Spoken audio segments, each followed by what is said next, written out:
Hello, hello, hello, New Haven, and welcome back to Arts Respond on WNHHLP 103.5 FM New Haven.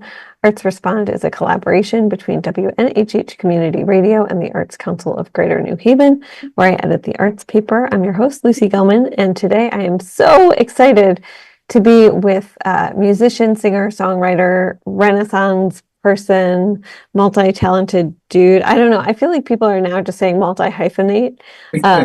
Xavier Serrano, and we are talking about the release of his new album, Enantiodromia. I practiced and then I messed it up. And a release show that is happening on Friday, September 26th at Lyric Hall in New Haven. Doors at 6:30, show at 7. We'll get to all of that good stuff. Xavier, first of all, just welcome. Hey, thank you, Lucy. I appreciate it. Yeah. I think it's been a minute since we saw each other in the real world. I mean, also like COVID happened, right? Right. So first, I almost said readers because we run articles, but for listeners who maybe are not familiar with your work or are just like, hey, I wonder what he's been up to, can you tell us a little bit about how you got into music, sort of what that catalyst was for you, and a little bit about what has become really important to you in your work? Yeah, that's a great place to start.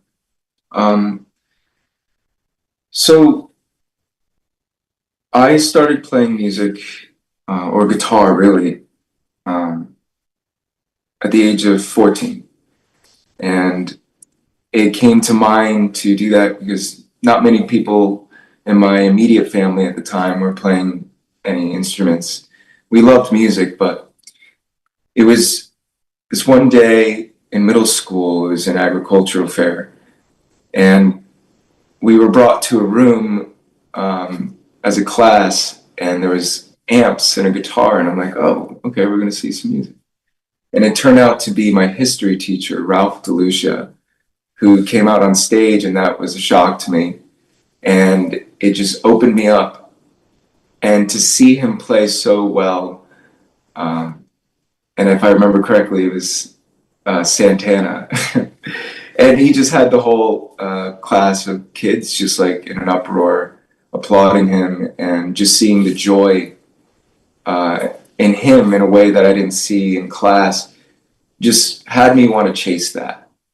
And my older brother had a guitar under his bed that he never touched, and I was like, oh, I'm definitely going to go for that.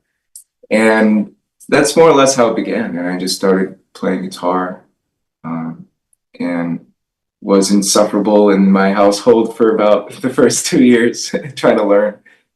And but fortunately for me, I had a lot of support from my family members as they saw how dedicated I was to learn. And yeah, that's kind of the genesis of it. And I know that Ralph is a name that folks who are familiar with Westwood School maybe will recognize. Is that where the two of you connected?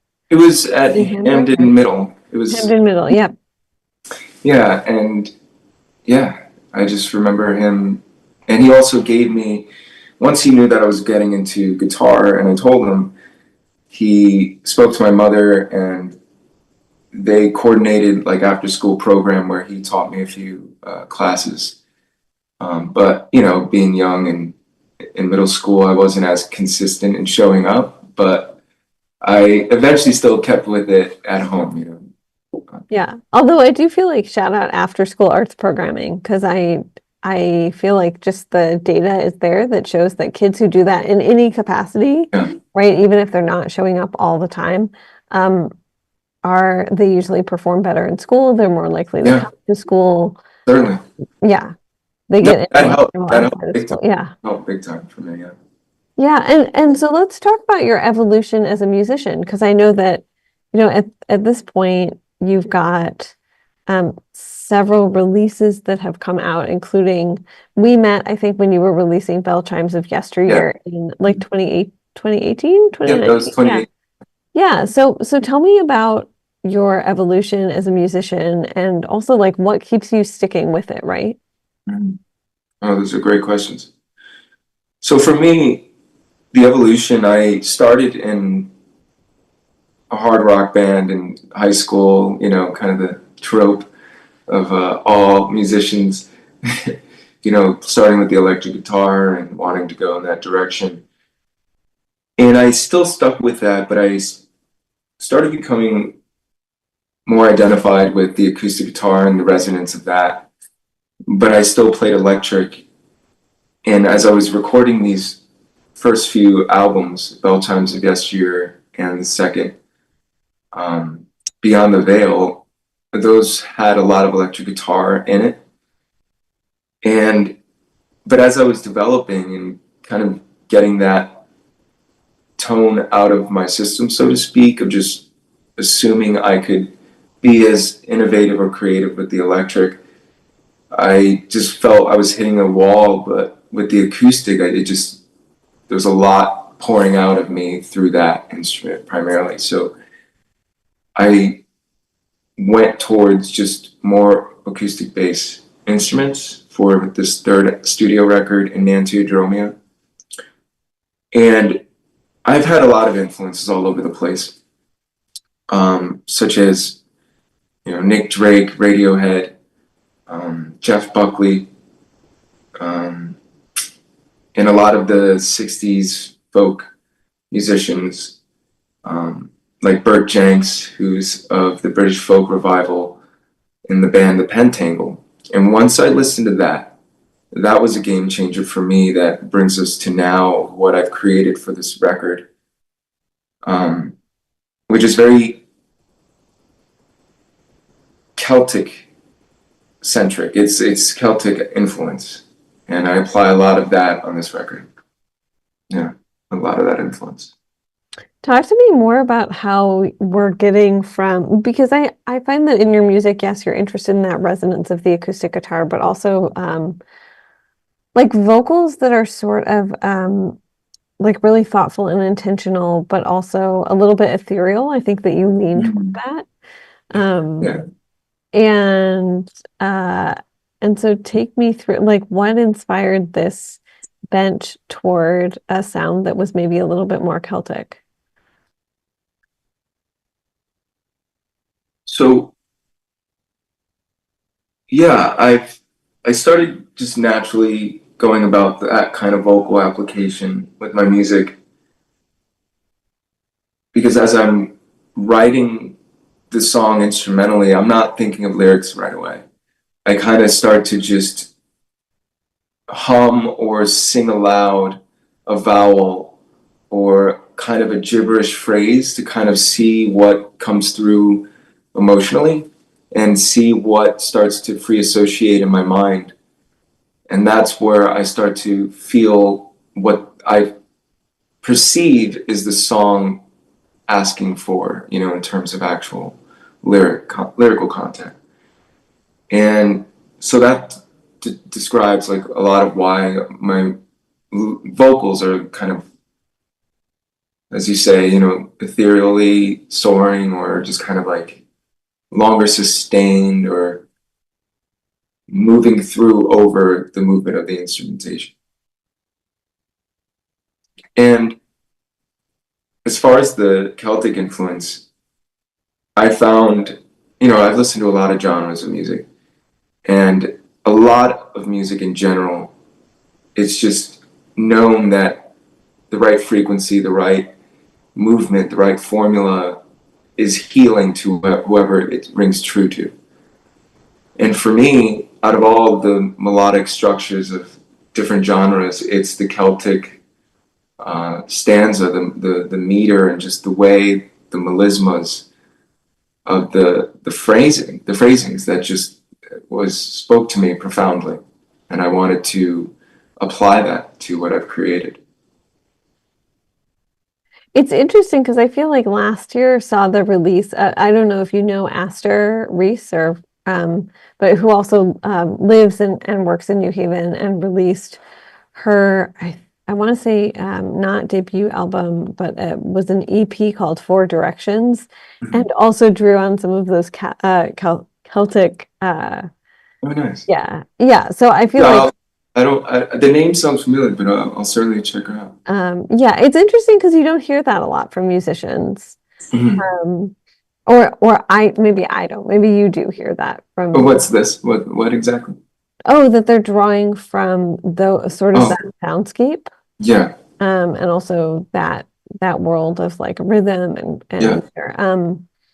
So I want to talk specifically about the making of enantiodromia, yeah. um, and like more about the specific evolution of this album, and then we'll talk about the release show, which I should say has multiple folks on the bill. Certainly it does. Yeah. So I recorded the album in New Haven through Sans Serif Recording. Um, Shout out to Sam Carlson. He's been running that ship alongside Pat Dalton for some time now. And this is actually my third studio record with Sam via Sans Serif. And the development of our relationship from the first album, Bell Chimes, leading to this has been a great journey of evolving, alongside each other of how we execute not only just the technical approach, but also the creative translation of like how it is from scratch and actually creating the musical image, that comes through. And he did great there. So from there, the development of this album, artistically derives from a period of my life that I knew I was going through immense change in a way that, I've gone through many shifts and, having to adapt. But about 2.5 years ago, almost three, I just found myself at this crossroads and I didn't even know how to articulate it. And I just did what I knew best, which is, transmute it through music. And when I realized as the songs were coming through and I was developing a concept through the months of kind of, from scratch and kind of seeing what is it telling me? What is this actually becoming? When it started to make sense to me, I was already delving into a lot of Jungian concepts because I love to study, psychology and behavioral um, therapies and all that. And it dawned on me that I was undergoing this term that I came across is enantiodromia. And this is a term that Jung derived from a Greek philosopher and statesman that I can't think of his name now, it slips by my mind, but it is the description of going in the opposite direction. It's the moment, it's a psychological phenomenon of everything you thought who you were and ought to be and who you were consciously making an effort to keep in frame of your identity. There's enough life experiences that your subconscious and unconscious almost forces you to have to dissolve that. And you end up having to do a lot of different things that you never thought you'd have to in order to develop. And that is the moment of enantiodromia, is having to adapt and go the opposite direction of the behaviors and self-concepts you were comfortable with. And so I realized this album was essentially this moment for me. I would love to go back a little bit and unpack that. You said you found yourself at a crossroads, Yeah. and I love a story, right? Mhm. And so I would love to hear, however much or little you wish to share, Oh, of course. what led you to that either creative, cultural, and also just like deeply human crossroads, because we Yeah. change, right? Yeah. We are constantly changing beings. Yes. I love that. Thank you for asking that. That's a great question. Um,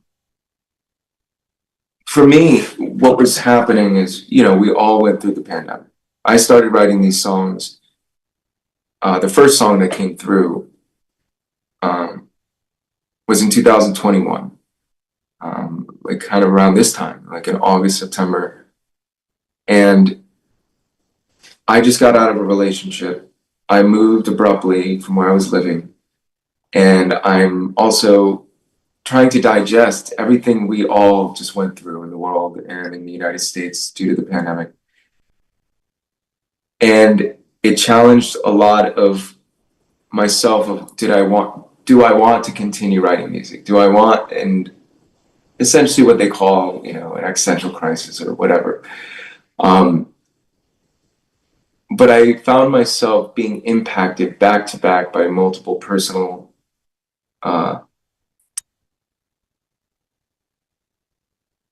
incidences that were shocking to my mind that I just had to write about it.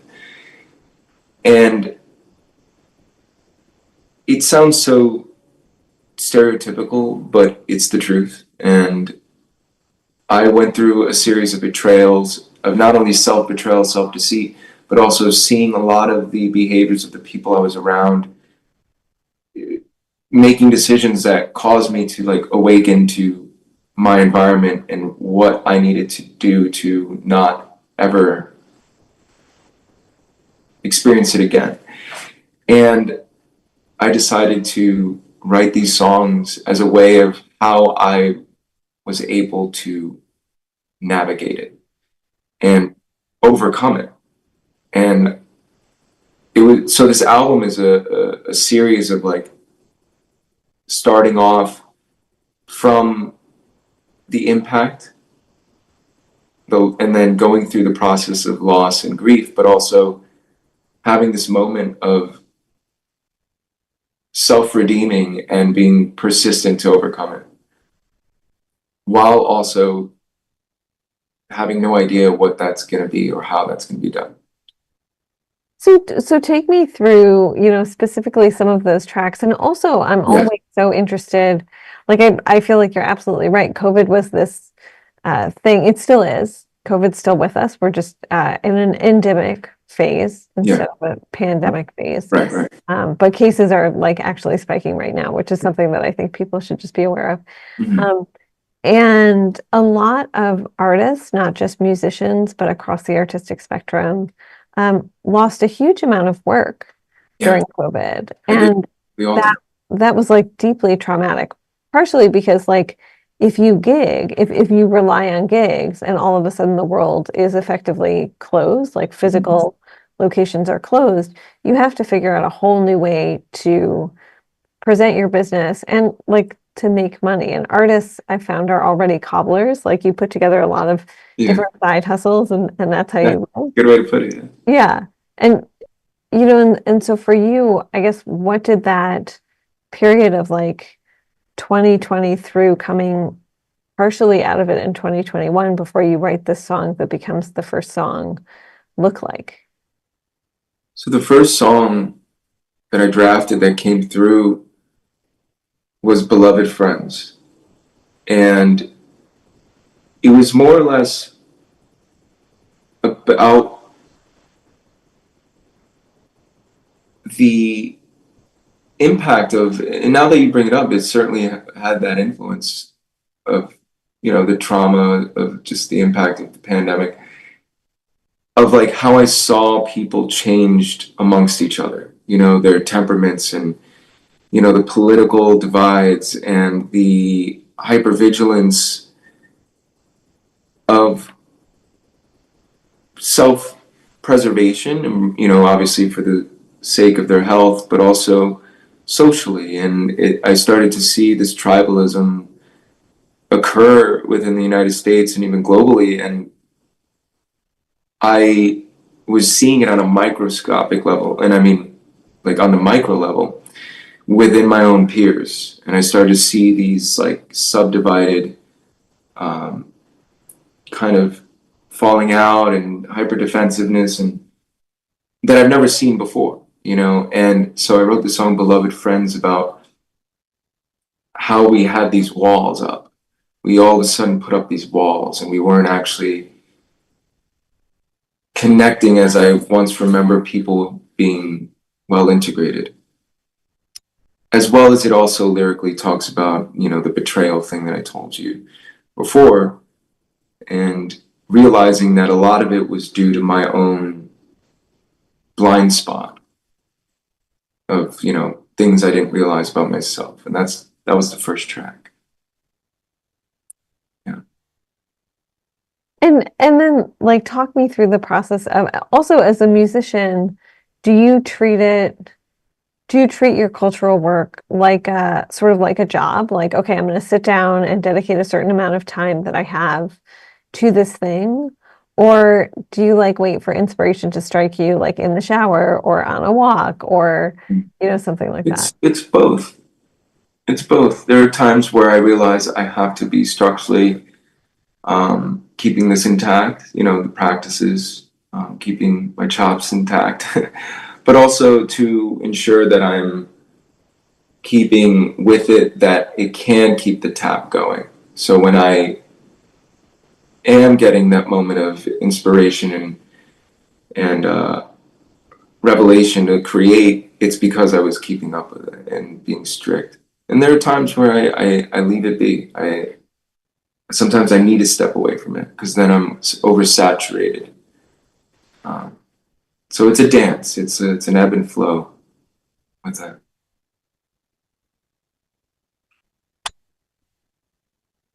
I also want to talk about knowing if in fact you felt like you knew that Lyric Hall was where you wanted to sort of birth this into the Yes, world. glad you asked that. So yes, when I first started the record and these songs and had the envisionment in my mind of the instrumentation, which is strings, harp, piano, and guitar, and penny whistle that's on the record, as it was developing, right off the bat, I knew Lyric Hall had to be the space because there's no other venue that coincides with the ornamentation for the genre and style that we're writing in. And also in its antiquity. The Lyric Hall has this antiquity to it in the same way of the genres and style that I'm formulating from, that I'm deriving from, is from older music and classical influence. And so it made sense to be at Lyric Hall. And I also want to go back, like you sort of I don't know, something went off in my brain when you were speaking, which is also like, I would love to know a little bit more about the recording experience. I love that you shouted out Sam because he is Yes, doing such important work yes, he is. and such great work in New Haven. I'm And grateful for it's him. like pretty beloved for very good reasons by a Yeah, lot of local musicians. And so yeah. um, I would love to hear just about the experience of like being in the studio with him, bringing in, I would guess that you brought in other musicians beyond Mhm. yourself. Yep. So, as I said before, Sam and I have already collaborated with two other albums prior to this one. And so we've already established a pretty good rapport in how to streamline and get through a session. And that was one of the best things that I took away from the experience, was how intuitive and understanding he was of what I needed. And even before I would say anything, he would understand kind of the blockages that I would hit during a session, and he knew how to navigate me out and get me back into the creative production of it. And the studio space that he expanded in New Haven. The room got larger. He moved from one room down to another room in the same hall, and the fact that it was larger, I was able to bring in the other musicians into the studio. For example, Sean O'Reilly, he plays piano and harp, and that was very conducive for that. And Derek Bossy, who plays bass, uh, and penny whistle as well. And the advent of having like the internet and Zoom, there were also times where we were able to send each other certain tracks and do, post in sans serif. But but what I loved about being in there is that there's no windows, and some people will get stir crazy being in a place without windows. But for me, it just felt like this insular, you know, incubator for what I needed to stay in focus of and not let anything externally influence it. So that was a great part of it as well. Like this interior space. Yeah. And okay. Yeah. Oh, sorry. to add, it also is Jill Elsmerin, who played cello on the record. Yes. Yeah. The cello. It's Yeah. I just love a cello. Yeah. And Jared Schmidt, who played violin. So that's the totality. Yes. Yes. I feel like, especially since you spoke about the importance of strings. Oh, yeah. Or the like for this specific album. So let's go back to Lyric Hall, which you have performed at before. And then Lyric Hall was dark for a number of years. Again, like partly as a byproduct of this pandemic that all of us lived through, even though a lot of people seem to be like, oh, it's over, we're all good. Yeah. In a very strange way, I think. And then I want to say like it was early last year. I remember connecting again with John over at Lyric Hall, who's just so absolutely wonderful. Yes. And he said, our doors are back open. And I think artists have been starting to use this. I mean, the space used to be used all the time. Like there would be things multiple days of the week. Yes. I used to go there and I would see it run of the mill, yeah. Yeah, which was sort of amazing. And I feel like we're trying to work back to that right now. So tell me about the release show, which if folks are just joining us on WNHHLP 103.5 FM New Haven, is Friday, September 26th. Doors at 6:30, show at 7. Tickets are $25 in advance or $30 at the door. And there are special guests, and we'll talk about that too. Yes. So sorry, remind me the question. I lapsed out. Oh, I just want to talk about why, you were talking about why Lyric Hall was important to you. And I think kind of like sometimes I'm like a dog and I get distracted by something and then but I would love to come back to that and talk about why you knew that this was. Oh, yeah. It's one of those like really interesting and beautiful interior spaces. It sounds not too unlike Sans Serra. I mean, they serve two different creative purposes. Correct. Exactly. But it is also this like space where I think you feel like you've stepped through a portal to another creative time. Exactly. And I'm glad you described that, which affirms why I wanted the show there, because that's exactly what I want to bring to the audience who make their way to the show, is to have that experience. When they arrive, they go through the portal and they see the time capsule and they have a space to forget the world and the current timeline we're in and experience a musical narrative of what we're going to present that is in line with the environment of Lyric Hall, that can send them further to a different space and time. And that is why I chose Lyric Hall, as well as it's full circle for me. I used to work with John Cavalier at Lyric Hall back in 2011, and I think I was there for about 3 years. And I was just starting to get in the scene of New Haven as a musician, and I was just beginning my journey of like focusing on acoustic bass music. And I remember John supporting me, and he had his friend over for dinner, and they knew I had my guitar, and they said, "Oh, let's show some of your music." And I went on stage, and they gave me this, private attention. And as they were listening, they gave me input of what they took away from the music, but also they gave me great constructive advice and suggestions of how to really come through as a stage performer in expressing my music in a way that will bridge to an audience, and I'll forever always be appreciative of that evening. And so reaching this creative inception of this album that I'm very proud of, out of anything I've created thus far, I wanted to bring this album to Lyric Hall as also a testament to the experience and influence that the space not only held for me, but also for John and his friends. Very important influence in my development. I love that. And also I should say you're not doing it alone. So you have special guest Riley Cotton Yes. in Men. Yeah. Riley. Yeah, I'm wondering, Yeah. like, as someone who has never, I consume a lot of music, of course, I think all of us do. Yeah. But as someone who has never put a bill together, tell me about that, you know, building this show, knowing what was important to you. Right. So Riley Cotton, she's been doing so good in Connecticut for herself, of getting herself out there, and her work ethic of just getting her name out there and the connection she's making.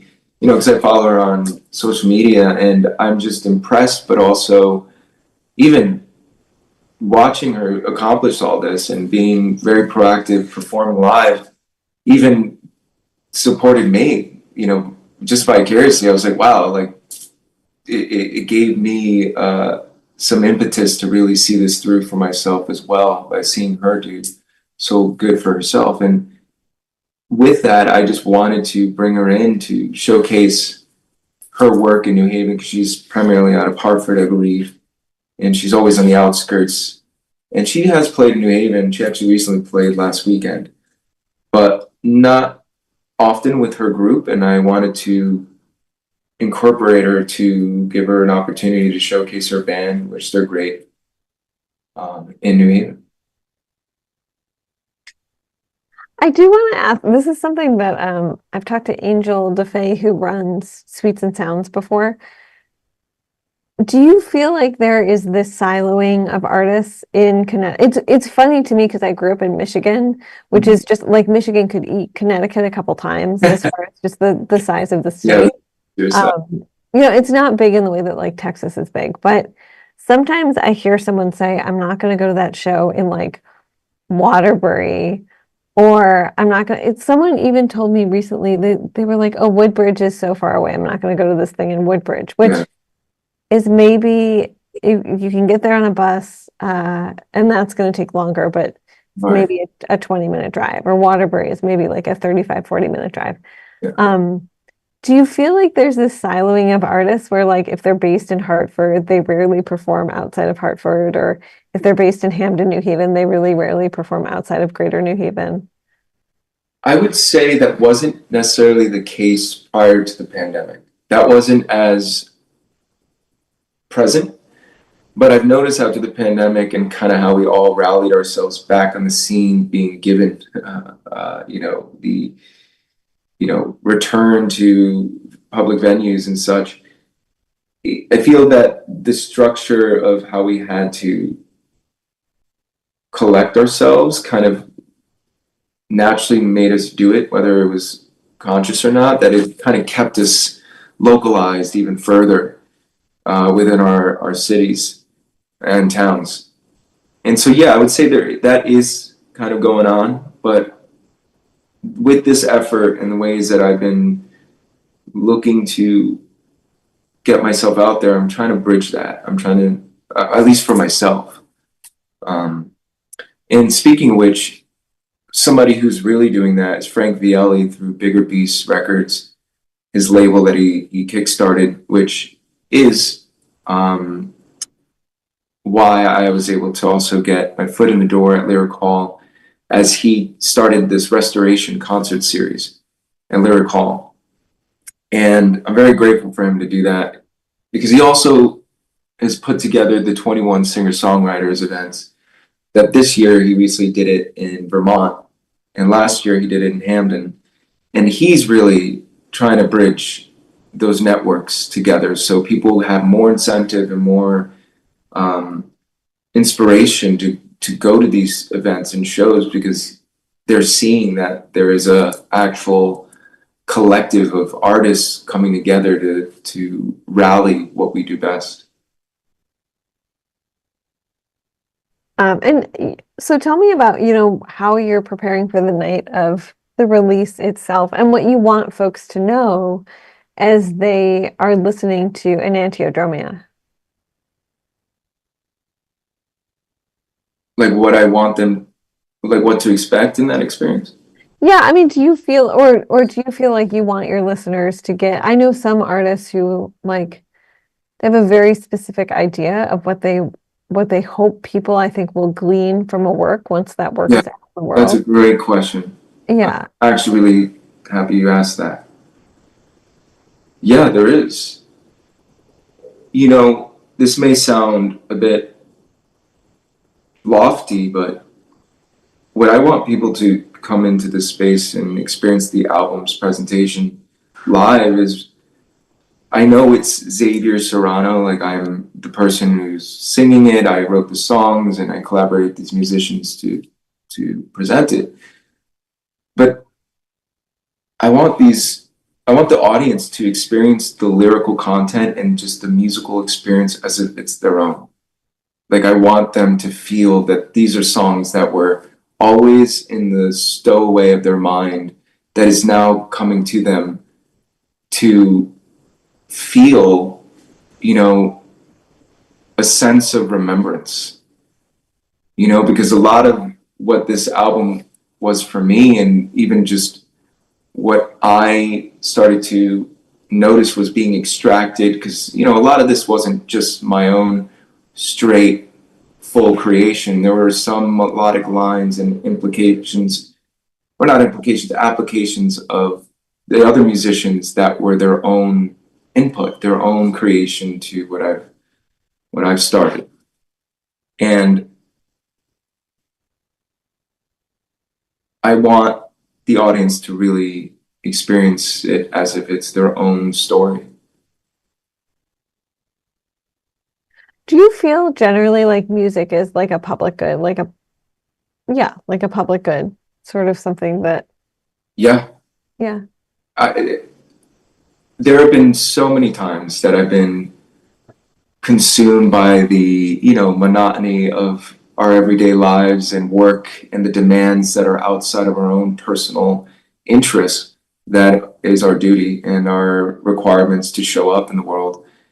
And especially in this day and age, the hyper activity of that increasing in our lives, there have been moments where just going to a show when I haven't been to a show in a while has just like washed me and just like revitalized just this energy for me to keep going. And so yeah, music and public live music is, I think it's key. It's goes without saying, as we've seen historically time and time again, that it's a cultural rich element of our existence.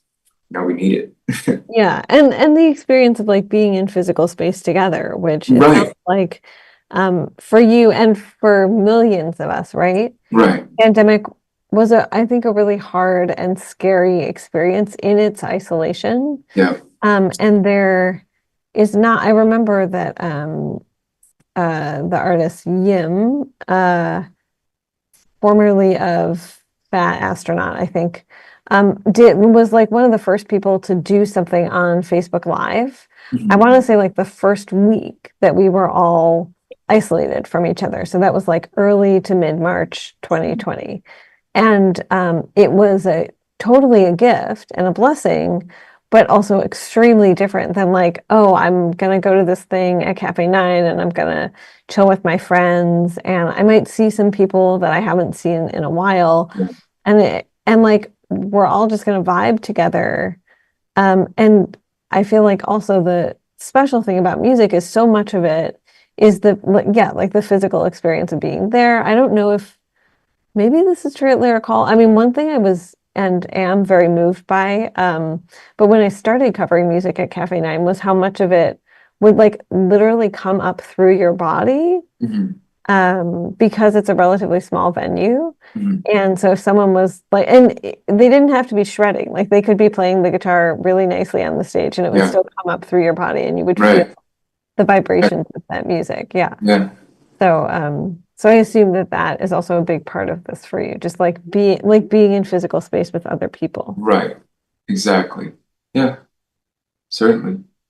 And given that a lot of the instruments are, you know, the strings, the cello, the violin, the harp, and the piano, like those are key instruments for this presentation of at Lyric Hall that I'm just very excited to showcase so people can feel that, feel that resonance in Lyric Hall. So I also do want to ask you this question that I hear this from artists a lot, Mhm. that they feel that there is a paucity of physical space, like physical performance space in New Haven. There's also, as we know, just a dearth of work live space in New Haven, like studio space where you can also live, right? Do you feel that? Do you feel that sort of access to space is shrinking or access to venues where you can perform Oh, is shrinking? yeah, it definitely is shrinking. And this is why I'm so happy that John Cavalier opened up his doors again, especially for such a gorgeous stage and venue. Um, in the aftermath of State House, closing down, because that was getting a good run, and I feel like it was just getting started, and that was a great sized room, and it was bringing a lot of people.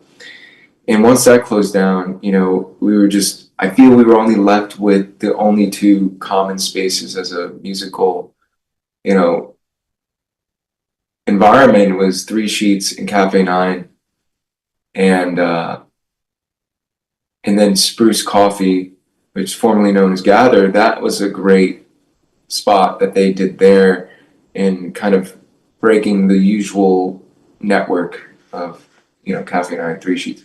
But yeah, there's really, if I think about it, there's really not many other venues in the New Haven Square area that is proactively, you know, providing a medium large space venue beyond Cafe Nine's, very great activity. Yeah. So as we wrap up our time together, I want to ask you a question that I ask all artists who come on this radio show, which is, how do you in this wild world that we are living in, as you're pushing out this creative product, I don't even want to say product because that sounds like tied to capitalism and Yeah, that's gross. I Um, understand.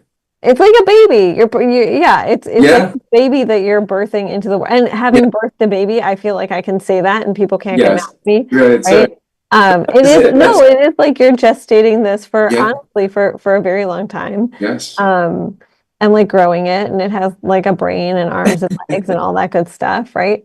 Right. Um, so how do you also take care of yourself in this? Oh, also, we're living in a wild world. Yes, we are. And I'm glad it's unfortunate you have to, say that at the foot there and at the end, but we are living in a very strange and tumultuous timeline that is just sometimes even hard to wrap your head around at the pace that it's happening. You know, how I take care of myself is through this, through writing these songs and writing music and performing, especially because the music that I care to create, I want to be the antithesis of what we're bombarded with, because even the other events that are happening in the world, it's also occurring within the music industry. And I'm not gonna, go nuts and describe exactly what that is, but we all can observe what the music industry has been putting out on a large scale.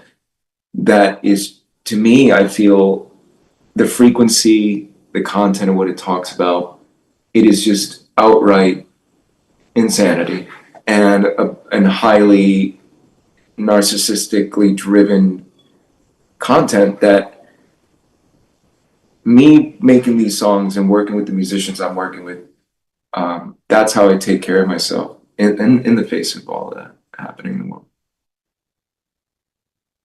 I love that. And that feels like a beautiful place to end. I do want to just say, how can people find you if they're listening to this and they think, I want to find him and buy his music, which y'all said, please support artists, please. Yes, please.